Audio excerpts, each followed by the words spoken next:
Hello, welcome to PAR Tuesday News Review for June 17, 2025.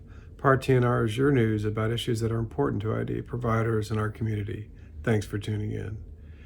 The U.S. Senate Committee of Jurisdiction for Medicaid, the Finance Committee, released their text last night.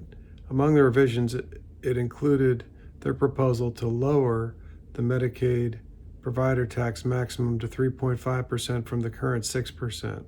The House proposed a moratorium on the current level of existing provider taxes and no new provider taxes. Core Medicaid services would likely be dramatically cut under the Senate proposal. It is expected to be a close margin, and Senate Republican leadership will continue to discuss what changes, if any, will be necessary to get the 50 votes they need to pass the bill, with Vice President Vance casting the tie-breaking vote. The House Republican leadership has warned the Senate not to change too much, or the bill may have challenges when it comes back to the House. Please stay tuned to PAR and Anchor for developments this week and moving forward.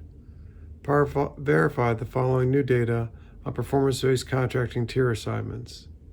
Out of a total of 433 providers, the number of providers in primary tier decreased by 7 providers, or 1.7%, from 417 to 410, representing 94.7% of providers in non-conditional tiers. The number of providers in select tier increased by 5 providers, or 45.5%, from 11 providers to 16, representing 3.7% of providers in the non-conditional tiers. The number of providers in clinically enhanced tier increased by 2 providers, from 5 to 7 providers, representing 1.6% of providers in the non-conditional tiers.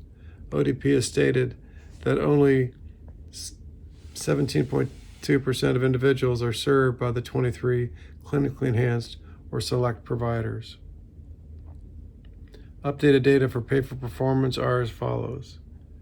224 providers submitted to receive pay for performance, and 190 providers received some pay for performance.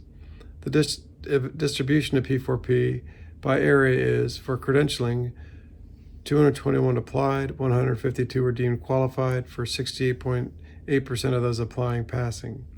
For remote technology, 136 applied, 124 were deemed qualified, for 91.2% of those applying passing. For CIE, 166 applied, 126 were qualified, 75.9% of those applying passed. ODP stated they will announce soon the total amount of pay for performance money that will be released. Updated data from ODP for the top 10 unmet measures in all tiers are RM HRS 0.01.1. HRST screening is in place, that only 54.8% of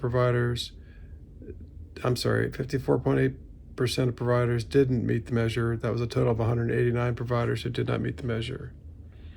For EMP 0.01.2, plan for improvement of CIE, 127 providers didn't meet that, or 36.9% did not meet. For QI 0.03.1, policies, procedures, and activities for family engagement, 126 providers didn't meet that, which meant 36.5% of providers who applied for pay for performance did not meet that criteria. PAR continues to collect stories from individuals and their families about the services they receive for submission to the PA General Assembly for PAR's advocacy purposes. Thanks for watching PAR TNR. Stay safe, everyone, and we'll see you next week.